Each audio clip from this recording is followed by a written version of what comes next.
All right, section A for the CDL test. So this is what you're gonna do, and what you're gonna need to check. All right, the first thing that you need to do is to check the posture of the truck. Make sure it's not leaning from one side to another. If it's leaning from one side to another, that indicates that you have a suspension problem, shifting cargo, or flat tire. Then after that, you're gonna check underneath. You're gonna make sure that you don't have any paddles, leaks.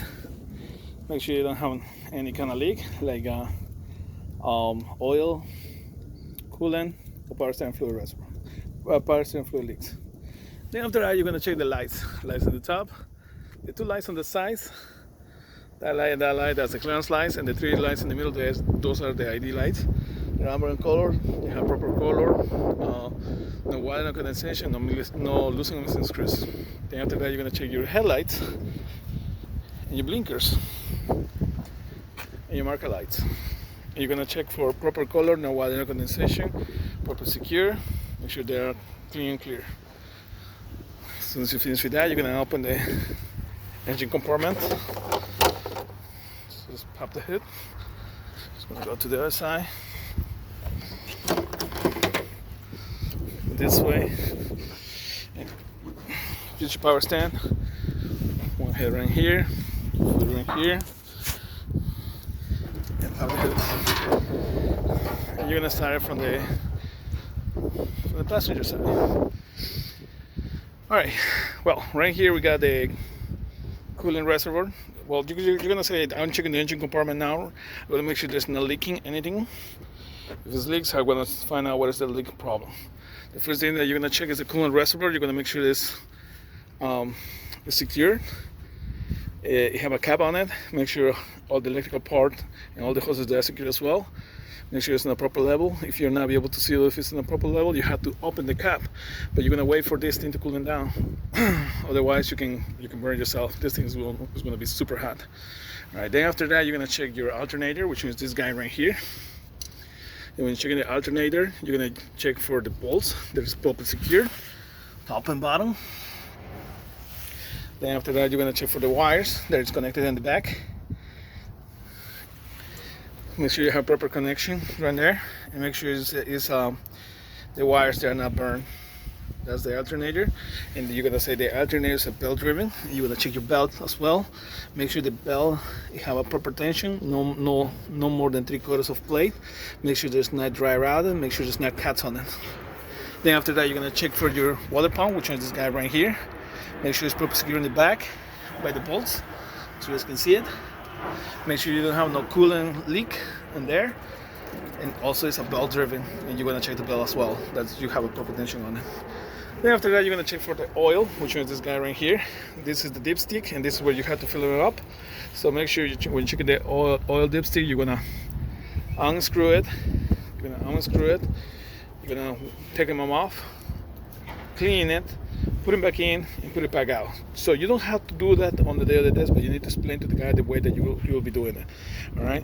Then after that, if you need to fill it up, obviously you're gonna use one of these. You're gonna use this side to fill it up. All right. Then after that, you're gonna check your power fluid reservoir. I mean, this is your fluid reservoir. You're gonna make sure that it's in a proper level. Make sure it's up to here. Well, right now we need to fill it out a little bit, but it's still good.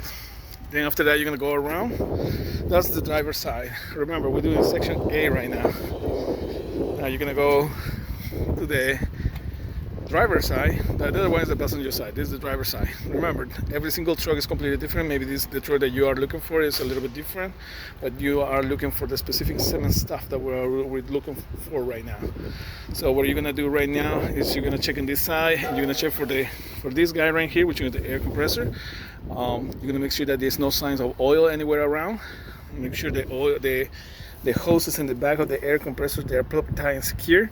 You're gonna listen for leaks. All right. And remember, this is a gear driven. That's not a belt driven. It's gear driven. All right. Then after that, you're gonna come right here. You're gonna check your coolant reservoir, which is this guy right here.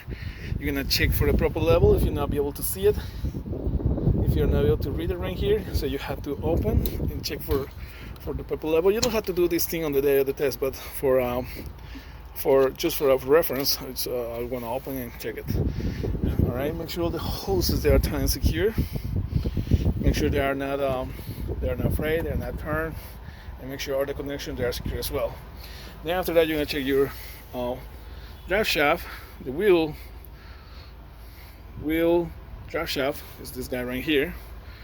Make sure it's properly secure. Make sure that all the bolts are tight and secure, and make sure that universal joint, which one is this guy right here, is have a proper lubrication on it.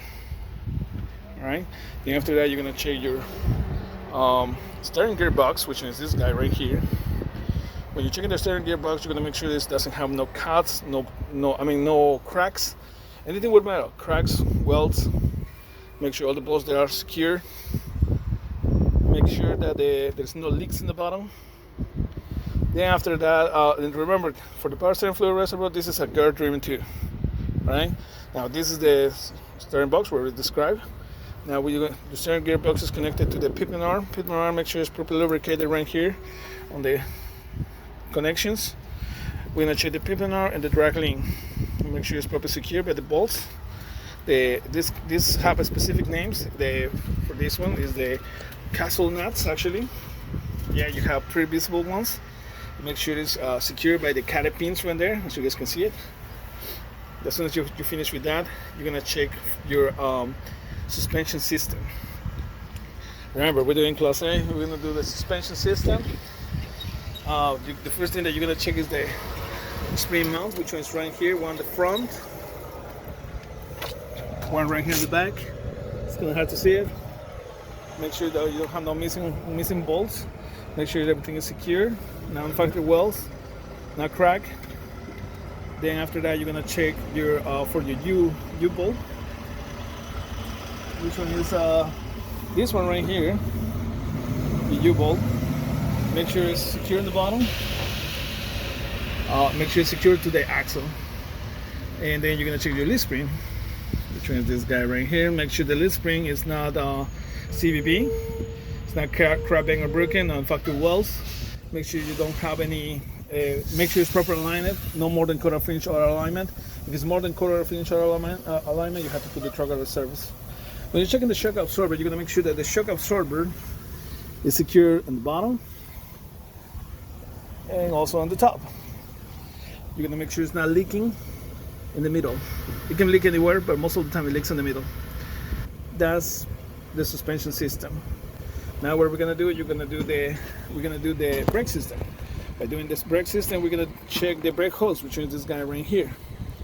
When you're checking the brake hose, you're gonna make sure that you have a proper connection right here on the ends. Make sure that there's no dried out.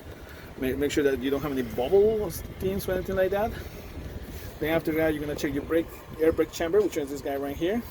Make sure the clamp is not missing. Make sure the bolts are tight and secure. You're gonna listen for any air leaks. As soon as you check, after you're checking with that, you're gonna check for the push rod and the slack adjuster. Make sure you have a proper connection by these cat pins right here, and make sure the slack adjuster and the push rod doesn't move more than 1 inch. All right, because if it's moving more than 1 inch, I mean something's not right. You need to adjust the slack adjuster. All right. Remember, it doesn't have to move more than 1 inch or less than 1 inch. If it's moving more than 1 inch, you guys don't have no brakes. If it's moving more than 1 inch, your brakes can lock up. So if it's moving like that, you need to adjust the slack adjuster. Then after you're checking that, you're gonna check your inside brake drum, which is this guy right here. And you're gonna make sure that you don't have no oil or grease. If you have oil or grease, that indicates that you are not able to stop this truck. It's not gonna stop. All right. Then after that, you're checking your brake limbs right here, brake shoes, brake limbs. Make sure that it's not cracked. Make sure you have enough brake on it. All right. Then after that, you're gonna check your hub oil seal, which is this guy right here. That's the hub oil seal. When you're checking the hub oil seal, you're gonna make sure that there's no leaks on the hub. Make sure the bolts are tight and secured.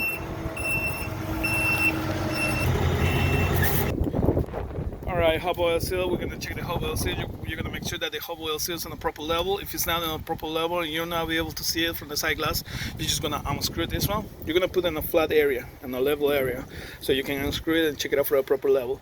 Then after that, you're going to make sure all the bolts right here, they are tight and secure. You don't have any ones missing, and make sure it's not leaking oil around this area. Make sure it's secure to the axle. Then after that, you're gonna check your lock nuts, which one is this guy right here.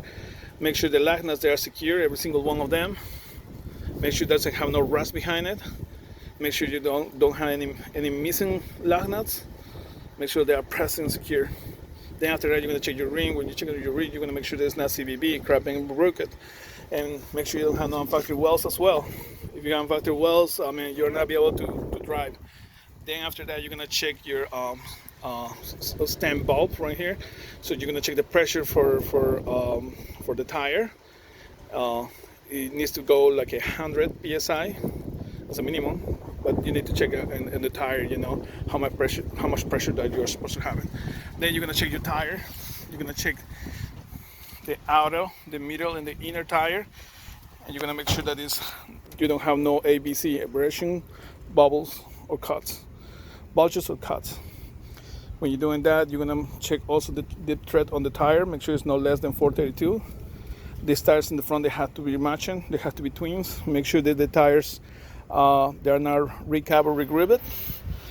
Then after that, you're gonna check for your mud flap right here. Then checking your mud flap, make sure it's secure, but the bolts, make sure it's in good condition. It's not cracked. All right. Then after that, as soon as you finish with that, the guy or the DAB maybe he's gonna tell you to check the couplings as a part of the section A, but he's gonna tell you not to, or maybe he's gonna tell you to check it. So we covered just section A right now. So that's all what it is.